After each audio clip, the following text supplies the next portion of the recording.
You have so many ideas in your head, but you can't seem to organize your podcast. Now, I've said this in episode 11, 12, and 13, and I'm gonna summarize and we're gonna go through this strategy. And if this doesn't help you, I don't know what will. Stick around.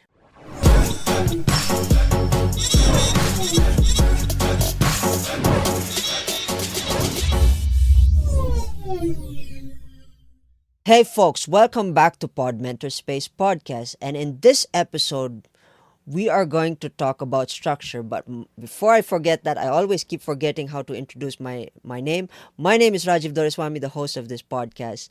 And again, in this episode, we're going to build you the structure that we do for Pod Mentor Space Productions.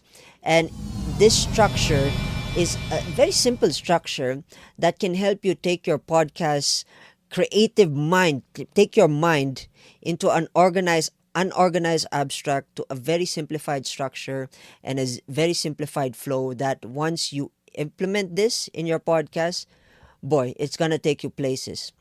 So before I forget, don't forget to like, share, and subscribe. And if you're watching this on Spotify, don't forget to hit that follow button. So let's get on with the structure. Again, this was said on episode 11, 12, and 13, and we're going to go by order. One is you need a content pillar. So what is a content pillar? A content pillar is basically another term for category. So what is a category? A category is the type of topic that you want to talk about. Let's say you want to talk about bodybuilding. You want to talk about, let's say you're a generalist who enjoys bodybuilding, music, and arts. Those are your three categories. So that's your content pillar alone.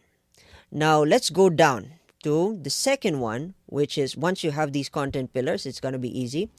Once you're done with your choosing your content pillars, or one, if you're a very specialized person, you want to focus on one. Once you choose that, you go on to the subcategories, which are the topics.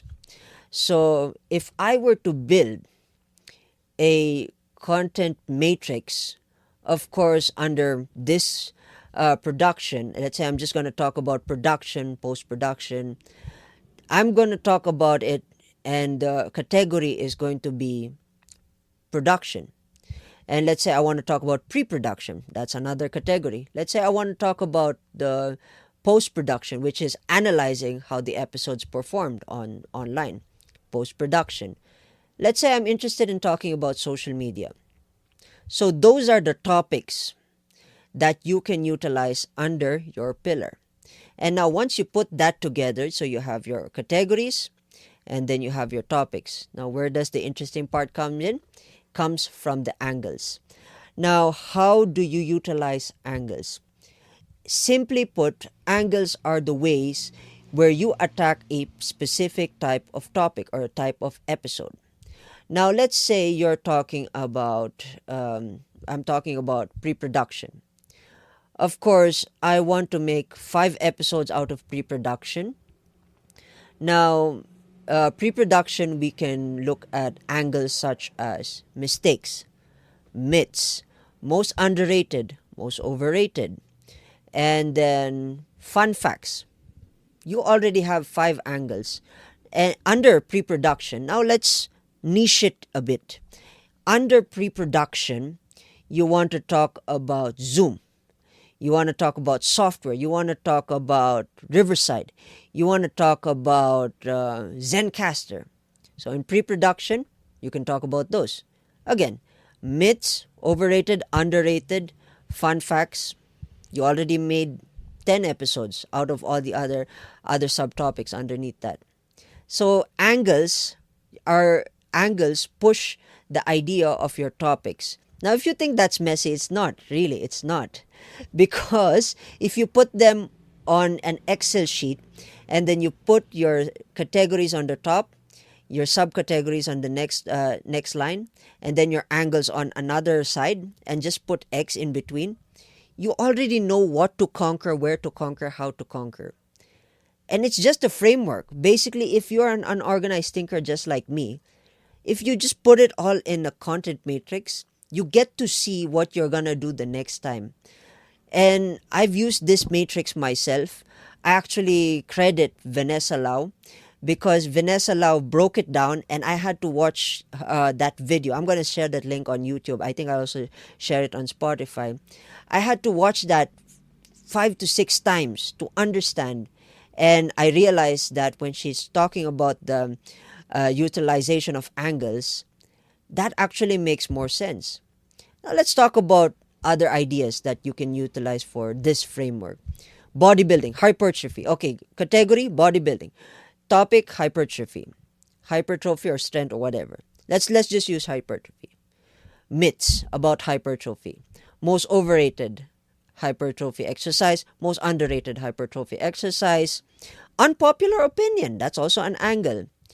And hypertrophy, if let's say you're on a reaction channel, a reaction podcast, you can also do a reaction as a side commentary. Side commentaries. And you can also do this pretty interesting thing where you can separate a plural angle and a singular angle, meaning, let's say you want to compile a series of mistakes. So you can use the word mistakes as your angle to specify on a series of mistakes, or a mistake without the S, which is a singular. So a mistake about something, about hypertrophy.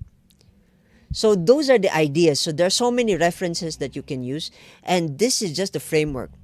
Now, this is where it gets fun. After you build your content pillar, your content matrix, you go through your sprints. Now, when you do your sprints, this is where it gets fun, because if you're a busy person, you can record a batch of 5 and 3 and 2. And I already said this. That sprint is called a flexible sprint. That's dependent on how many episodes you can do in one sitting. For me, I prefer a fixed sprint. Why? Because I love fixed sprints, because I have a goal. So let's say this sprint that I'm doing on content is a 10 episode sprint. So the next 5 episodes down the line are only solely focused on content. And my next sprint is going to be talking about pre-production. It's going to talk about production. I'm going through the categories through the matrix. By the way, I'm still referencing my matrix, and I'm also referencing my content pillars. But those are just tools, and this is the strategy on how we organize here in Pod Mentor Productions. Now, if you're interested to know more and you want to work with us, come join Pod Mentor Productions. If you're a business owner and you have a business idea and you want to make a podcast production, hit us up. Let's help you. Let's build you that strategy, the strategy that we apply. And if not, we also have alternative solutions. And if you're interested working with us, come join us. And if you found this episode very interesting and you want to know more, tell us what else you want to know. And with that in mind, cheers, folks, and I'll see you in the next episode.